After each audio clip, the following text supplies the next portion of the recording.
1967. À Ville-Saint-Michel, près de Montréal, un avocat et 3 policiers démasquent un système de corruption et d'extorsion qui carbure au pot de vin. C'est l'affaire Saint-Michel.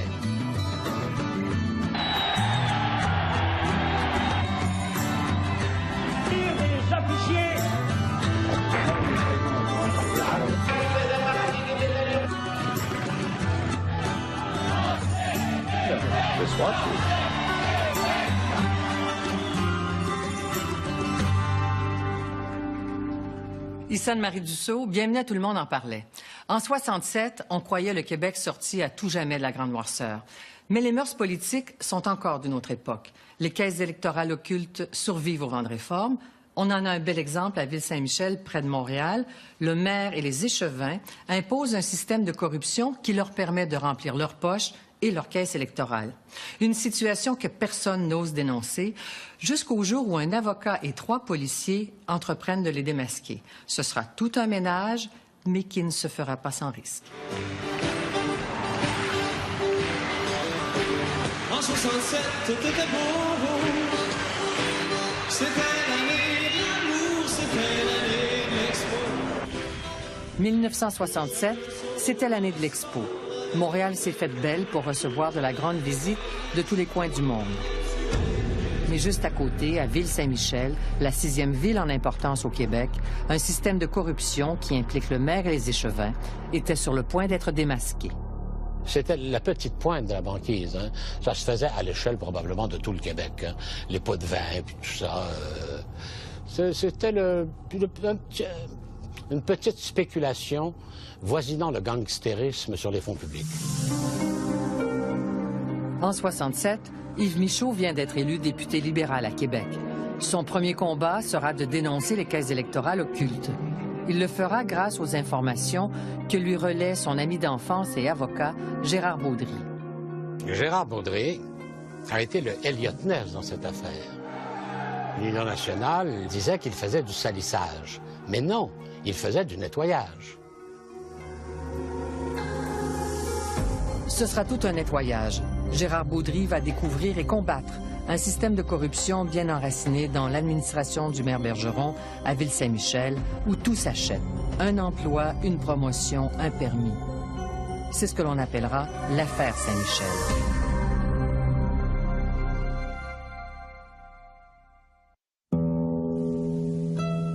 Avant l'affaire Saint-Michel, Gérard Baudry est un jeune avocat et père de famille qui pratique le droit général dans un petit bureau de quartier. J'étais l'avocat de tout le monde, là, de la veuve et de l'orphelin, tout simplement. En 1962, il devient l'avocat de la poursuite devant la Cour municipale de Ville-Saint-Michel, un travail à temps partiel qui se fait en collaboration avec les policiers. Il s'est établi tout de suite, je pense, une espèce de lien de confiance. Alors, j'aime travailler avec ces policiers-là. Je trouve que, en fait, j'aime beaucoup l'atmosphère à ce moment-là.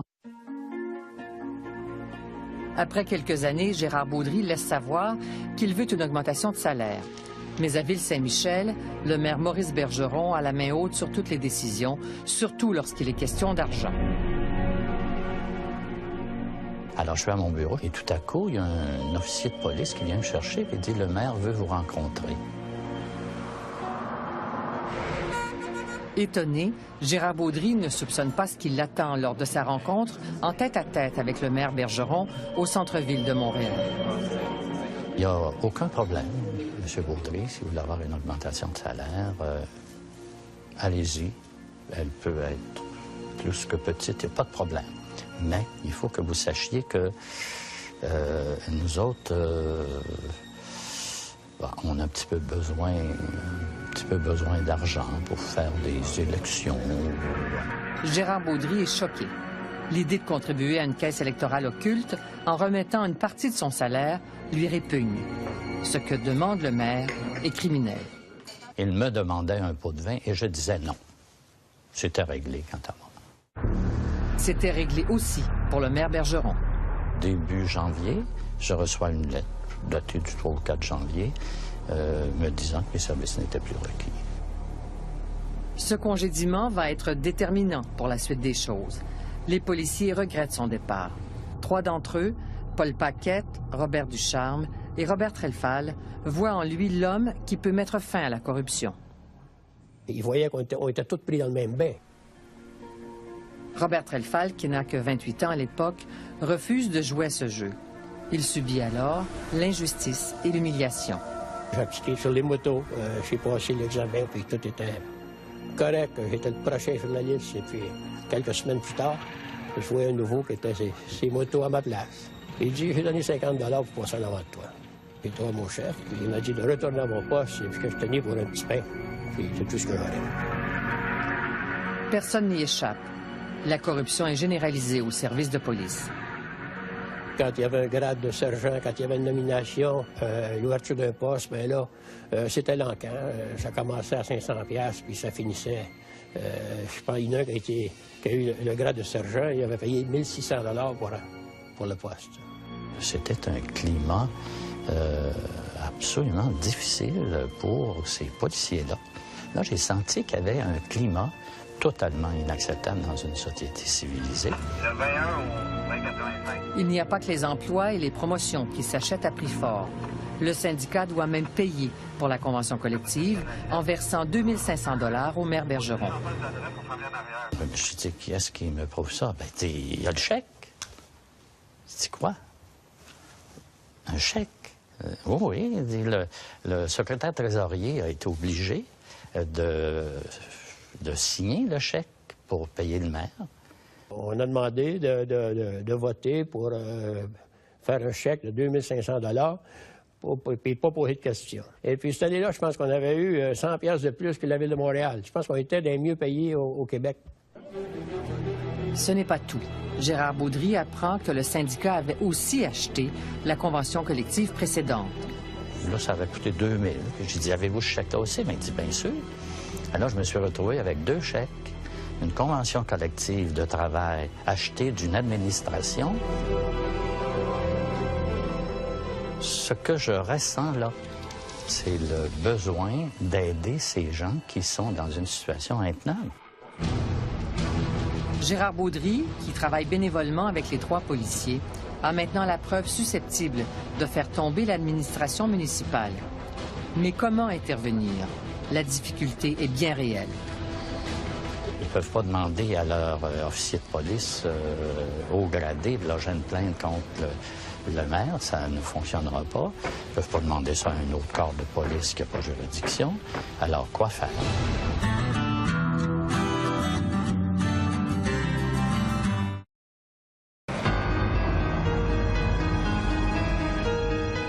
À Ville-Saint-Michel, où la loi du silence règne depuis des années, les langues commencent à se délier.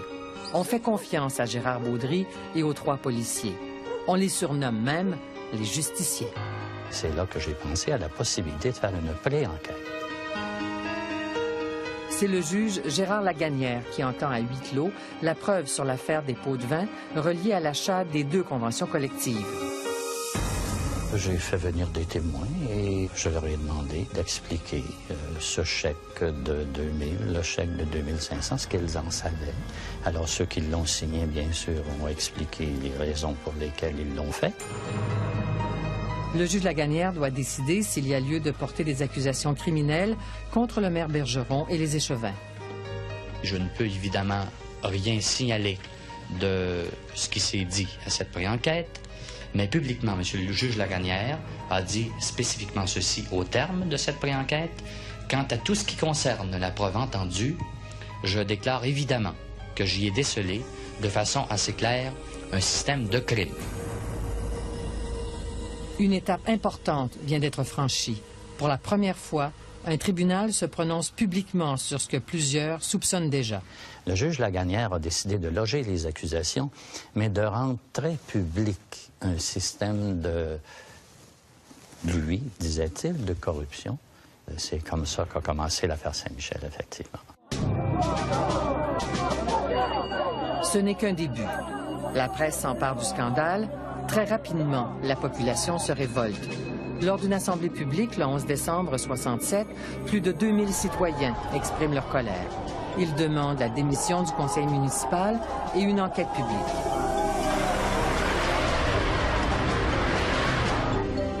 Au lendemain de l'émeute, dans une lettre au premier ministre Daniel Johnson, Gérard Beaudry réclame une commission royale d'enquête. Le 20 décembre, Québec décrétera seulement une enquête administrative. C'est nettement insuffisant pour la petite équipe de justiciers qui croule sous les dénonciations et qui ouvre un bureau d'enquête. Paul Paquette, qui était mon partenaire, il nous a offert sa maison. Les enfants puis sa femme ont déménagé, puis là, on s'est installé des bureaux là, puis on recevait les gens là. Puis on s'apercevait que, finalement, tout s'achetait à Ville-Saint-Michel. La preuve révèle que le maire et les échevins encaissent les pots de vin à tour de rôle chaque fois qu'un commerçant ou un citoyen veut un permis. Une fortune pour l'époque, si on considère qu'1 $ de 1967 en vaut 10 ou 12 aujourd'hui. Le pot de vin est de 400 $ pour un permis de restaurant, 375 pour une cordonnerie, 1000 pour un lave-auto, 3 à 5 000 pour un garage d'auto usagé, 1750 pour un permis de taxi, de 300 à 600 $ pour un permis de construction, 375 $ pour un salon de coiffure. Il y avait une coiffeuse qui avait appliqué pour avoir un salon de coiffure. Et puis un bon matin, bien, le conseiller municipal de son district est retourné chez elle et lui a demandé 375 $ pour obtenir son permis de salon de coiffeur. Ça fait qu'étant donné qu'elle avait des enfants et qu'elle ne pouvait pas se déplacer, elle lui a dit qu'elle pourrait s'arranger, aller le voir plus tard. Il dit non, je vais garder les enfants puis aller à la banque pendant que je garde les enfants. Ça fait qu'il faut le faire. À Ville-Saint-Michel, il n'y a pas que de petites combines. Comme partout au Québec, on construit des parcs, des bibliothèques et des arénas. L'occasion est belle pour les élus corrompus de remplir leurs poches tout en garnissant la caisse électorale. Le contracteur doit verser 10 % de la valeur du contrat en pot de vin. C'est la règle. L'aréna municipal a coûté, en principe, 860 000. Alors, le contrat disait 860 000 et un pot de vin de 86 000 s'est donné. C'est le coup de fil d'un citoyen qui permet de retracer le pot de vin. Il m'a donné des indices qui m'ont permis, comme avocat, de trouver les fameux 86 000 qui avaient été notés par une banque et a été retrouvé dans des coffrets de sûreté. Et surprise, l'argent est retrouvé dans le coffret de sûreté du maire Bergeron. Ah, bien, pour nous, c'était la cerise sur le gâteau, parce que quand on a tracé les billets de 1000, c'était fête au village pour nous autres. C'était un cadeau du ciel. L'affaire Saint-Michel dérange. Aussitôt le scandale déclaré, le conseil municipal ordonne la suspension sans solde des policiers pendant plusieurs mois. C'est évident qu'il y avait de l'injustice là-dedans. Eux qui sont accusés, nous qui les policiers qui ont fait notre job, qui ont été sermentés dans la police pour arrêter ceux qui font des infractions au code, et puis que nous, on est suspendus sans salaire, et eux continuent à exercer le pouvoir. C'est logique. Et puis ils sont venus nous désarmer, moi, Paul Paquette et Robert Duchamp, ils ont désarmé au palais de justice. Les policiers suspendus reçoivent même des menaces de mort. Un jour, on était à côté du palais de justice au Vieux-Saint-Gabriel, et puis on a eu un téléphone là, c'est Paul Paquette qui répond, et puis on lui a dit que si on n'arrêtait pas l'enquête, on verrait les bateaux passer par en dessous, dans le fleuve, naturellement.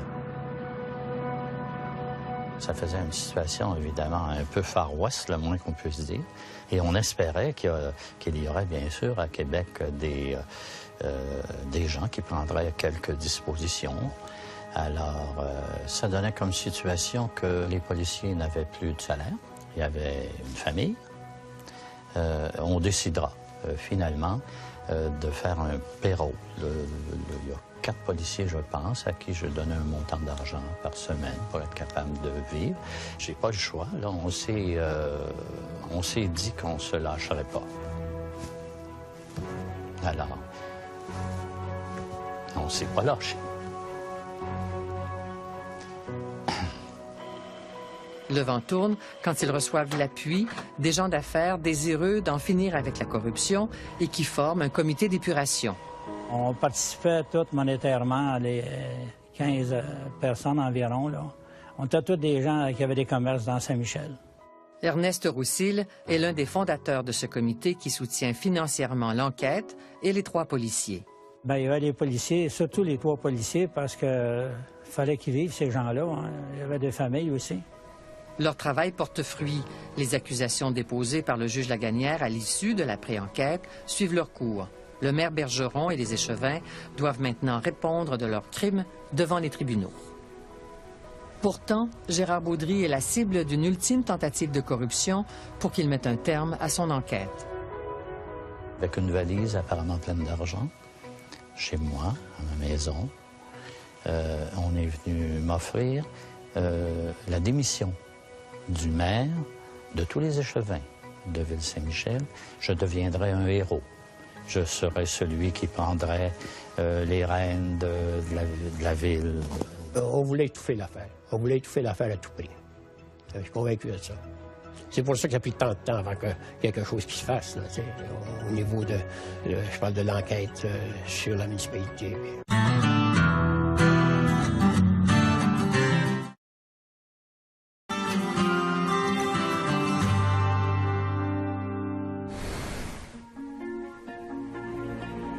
En février 68, le débat se déplace à l'Assemblée nationale où Yves Michaud réclame une intervention musclée du gouvernement. J'ai parlé des 100 jours de honte devant l'inaction du gouvernement. J'avais une série à l'Assemblée nationale de j'accuse le gouvernement de passivité, de corruption, de complicité, de dépravation, etc. Enfin, tous les mots du dictionnaire pouvaient y passer. Et à l'agacement de Daniel Johnson. Sous la pression, le gouvernement ordonne finalement une enquête publique de la commission municipale sur l'administration de Ville-Saint-Michel. L'enquête ne porte pas sur les pots de vin. Le gouvernement s'en remet plutôt aux tribunaux pour trancher cette question. Mais une déclaration du premier ministre Johnson va refroidir les ardeurs de ceux qui seraient tentés de dénoncer les élus corrompus. Si le gouvernement entre là-dedans, le ministère de la Justice, il faudrait bien que tout le monde y passe, tant ceux qui ont payé que ceux qui ont reçu, car c'est autant un crime de payer que de recevoir de l'argent. Daniel Johnson, qui était un avocat intelligent, rusé et fin, pose là un problème de droit fondamental. Quand il y a corruption, qui est le responsable? Celui qui offre de corrompre ou l'élu qui accepte d'être corrompu? C'est la raison pour laquelle il y aura peu de condamnations, et ce, malgré l'avalanche d'accusations. C'est un crime, bien sûr, un crime, mais qui était difficile à poursuivre, étant donné que le corrupteur, en dénonçant, faisait face lui-même à une poursuite.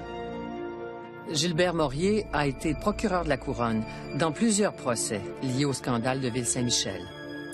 Sa cause la plus intéressante est celle du pot de vin de 86 000 $ pour l'Arena. Un souvenir amer.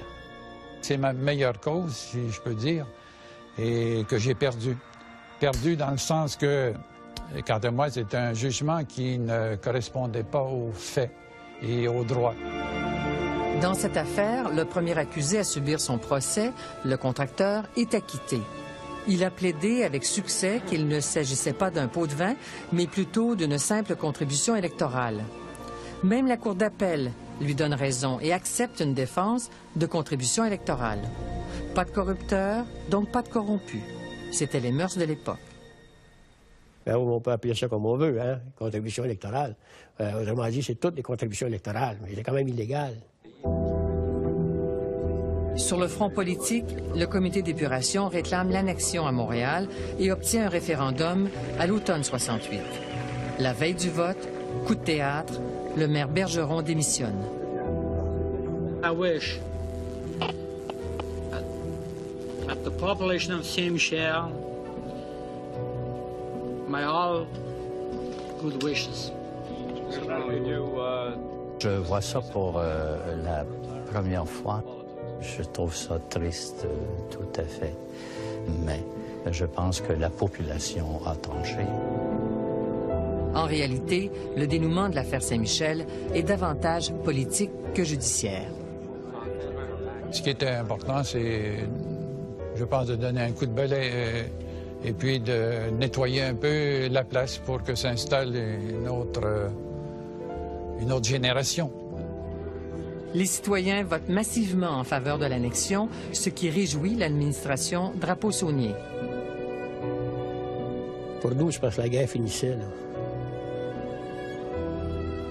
Déchu, le maire Bergeron est condamné à 1 an de prison. Une sentence exemplaire du juge Albert Malouf qui tient compte de l'ampleur du système de corruption. Peu de temps après sa libération, il meurt tragiquement dans un accident de voiture. L'affaire Saint-Michel fera boule de neige. D'autres enquêtes viseront des élus municipaux à travers le Québec. Mais l'affaire Saint-Michel, c'est surtout le prélude à la grande réforme de René Lévesque sur le financement des partis politiques. 10 ans plus tard, les règles du jeu changent radicalement.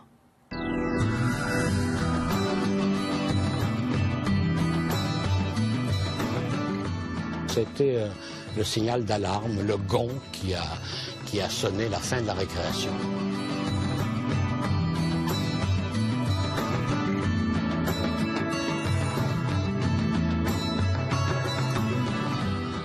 On a tous agi pour la même pensée profonde, qui était celle, bien sûr, d'améliorer la société.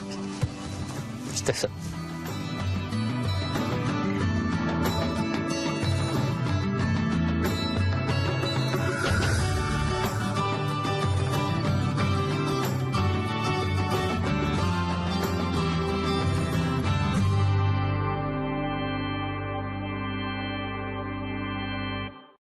Un système de corruption bien enraciné dans l'administration du maire Bergeron à Ville-Saint-Michel, où tout s'achète. Un emploi, une promotion, un permis. C'est ce que l'on appellera l'affaire Saint-Michel.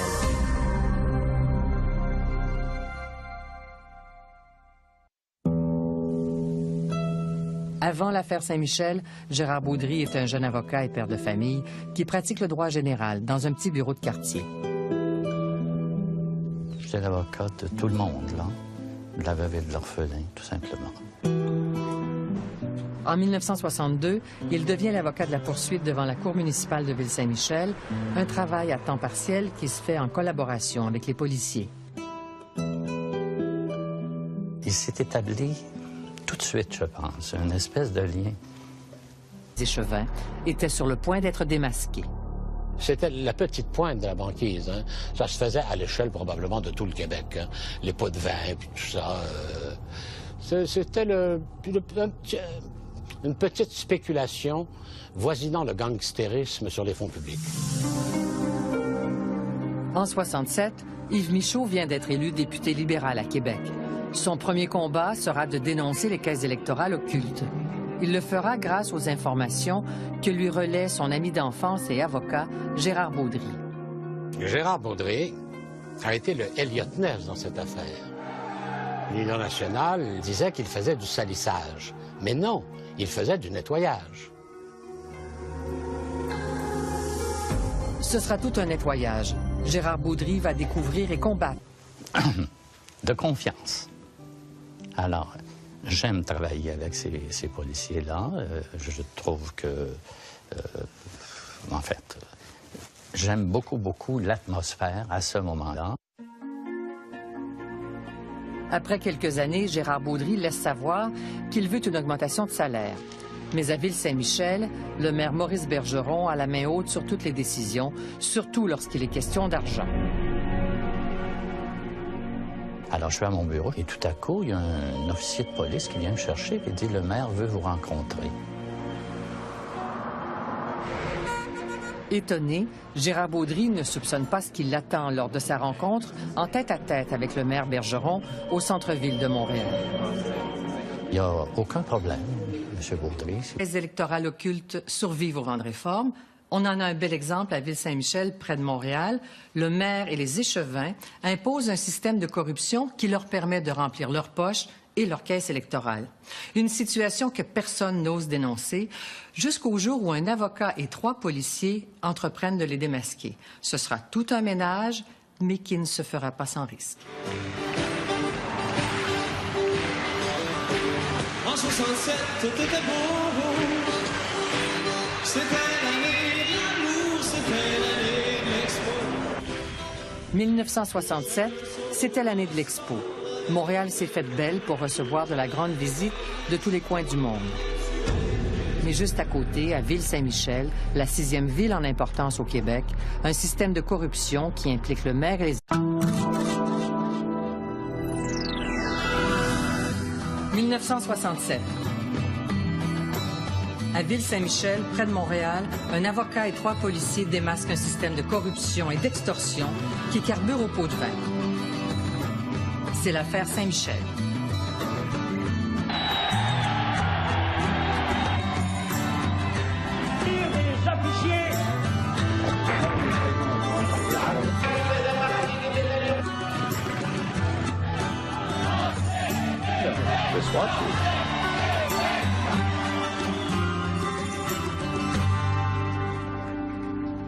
Ici Anne-Marie Dussault, bienvenue à Tout le monde en parlait. En 67, on croyait le Québec sorti à tout jamais de la grande noirceur. Mais les mœurs politiques sont encore d'une autre époque. Les quasiment insuffisants pour la petite équipe de justiciers qui croule sous les dénonciations et qui ouvre un bureau d'enquête.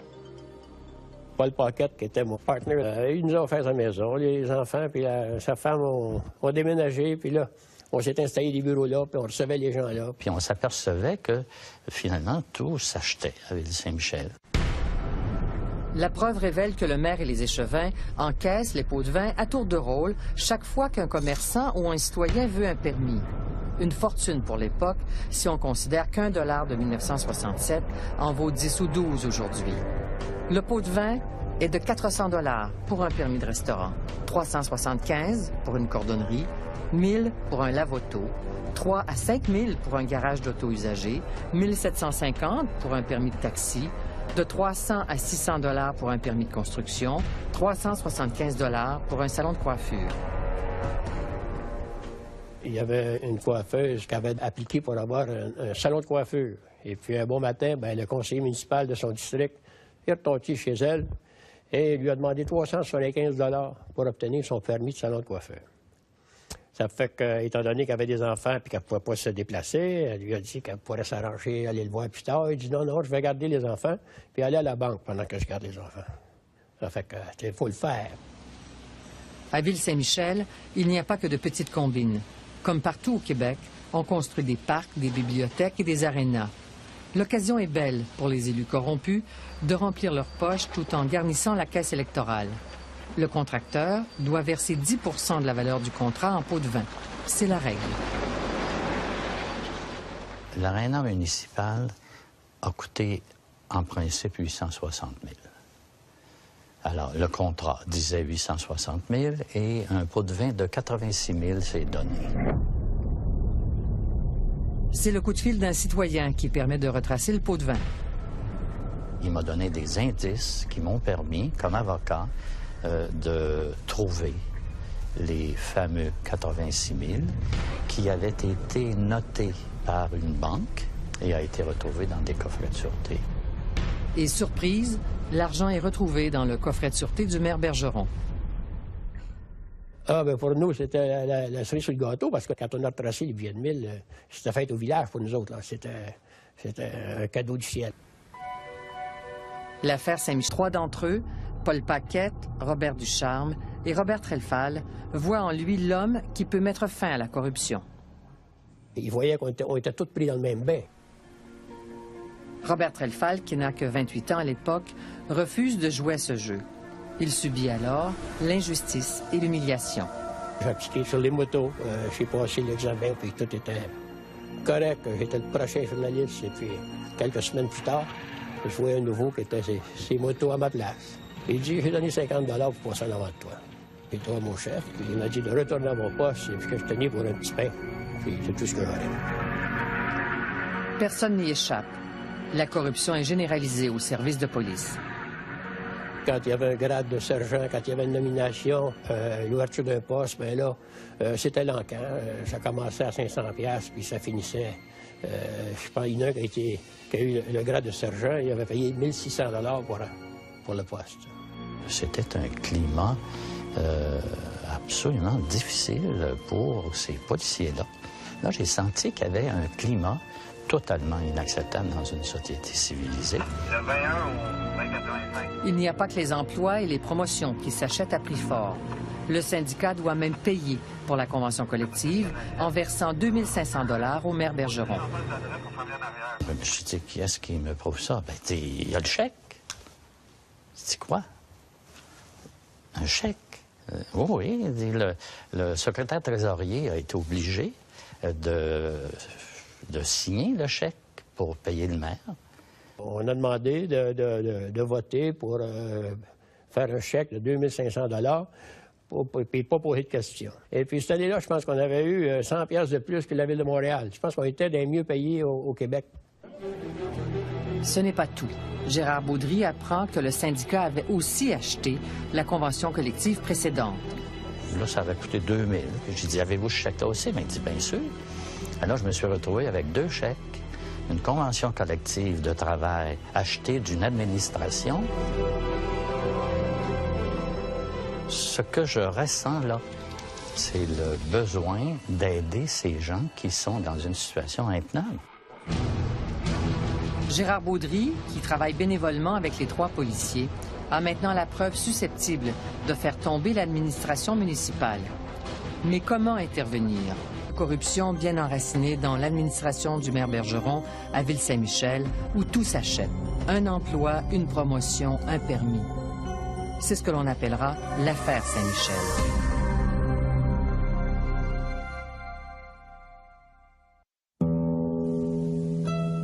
Avant l'affaire Saint-Michel, Gérard Baudry est un jeune avocat et père de famille qui pratique le droit général dans un petit bureau de quartier.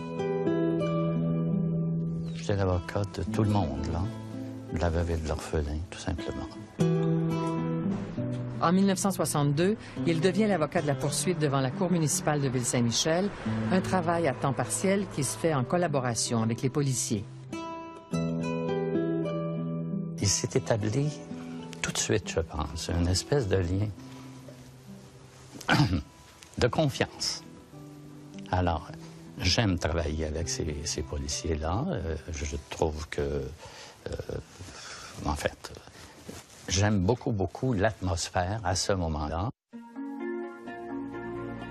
Après quelques années, Gérard Baudry laisse savoir qu'il veut une augmentation de salaire. Mais à Ville-Saint-Michel, le maire Maurice Bergeron a la main haute sur toutes les décisions, surtout lorsqu'il est question d'argent. Alors, je suis à mon bureau et tout à coup, il y a un officier de police qui vient me chercher et dit « Le maire veut vous rencontrer ». Étonné, Gérard Baudry ne soupçonne pas ce qui l'attend lors de sa rencontre en tête-à-tête avec le maire Bergeron au centre-ville de Montréal. Il n'y a aucun problème, M. Baudry, si vous voulez avoir une augmentation de salaire, allez-y. Elle peut être plus que petite, il n'y a pas de problème. Mais il faut que vous sachiez que nous autres, on a un petit peu besoin d'argent pour faire des élections. Gérard Baudry est choqué. L'idée de contribuer à une caisse électorale occulte en remettant une partie de son salaire lui répugne. Ce que demande le maire est criminel. Il me demandait un pot de vin et je disais non. C'était réglé quant à moi. C'était réglé aussi pour le maire Bergeron. Début janvier, je reçois une lettre datée du 3 ou 4 janvier me disant que mes services n'étaient plus requis. Ce congédiement va être déterminant pour la suite des choses. Les policiers regrettent son départ. « 1967. À Ville-Saint-Michel, près de Montréal, un avocat et 3 policiers démasquent un système de corruption et d'extorsion qui carbure au pot de vin. C'est l'affaire Saint-Michel.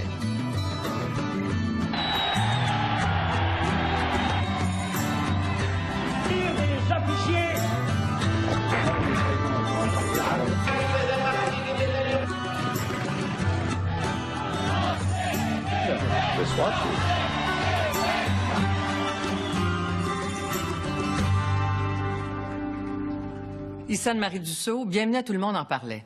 En 67, on croyait le Québec sorti à tout jamais de la Grande Noirceur.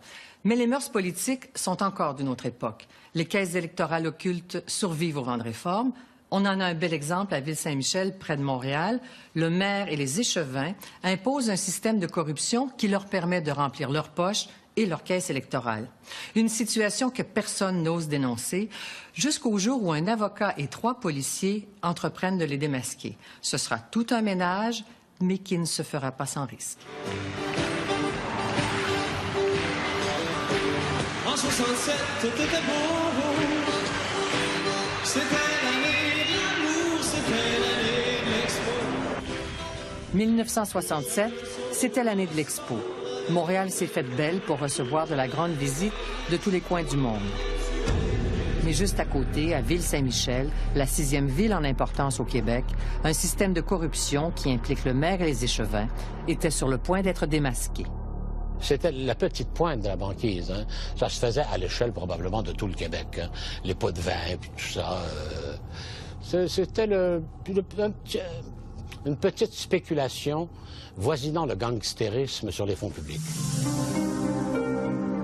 En 67, Yves Michaud vient d'être élu député libéral à Québec. Son premier combat sera de dénoncer les caisses électorales occultes. Il le fera grâce aux informations que lui relaie son ami d'enfance et avocat, Gérard Baudry.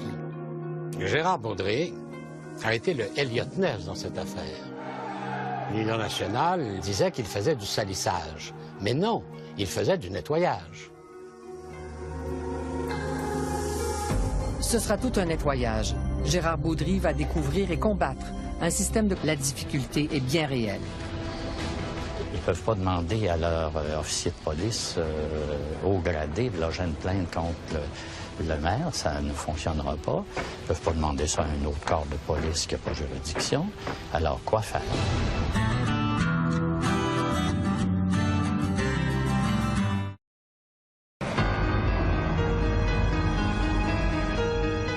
À Ville-Saint-Michel, où la loi du silence règne depuis des années, les langues commencent à se délier.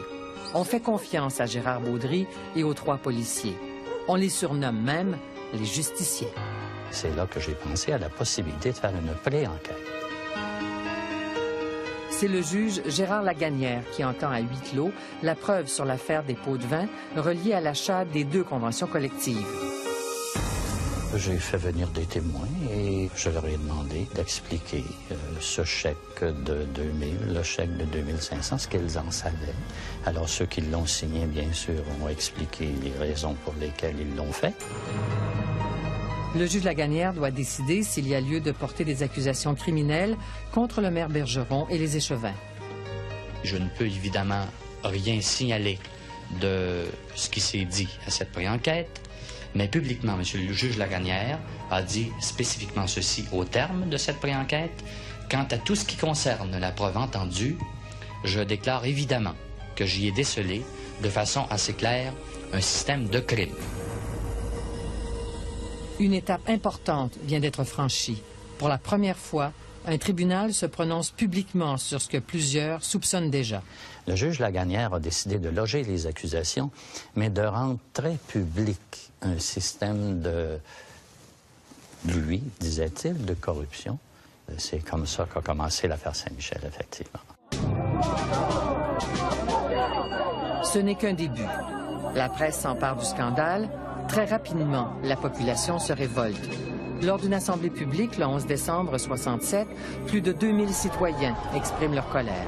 Ils demandent la démission du conseil municipal et une enquête publique.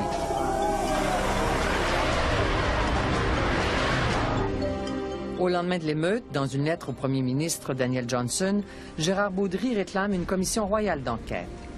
Le 20 décembre, Québec décrétera seulement une enquête administrative. C'est nettement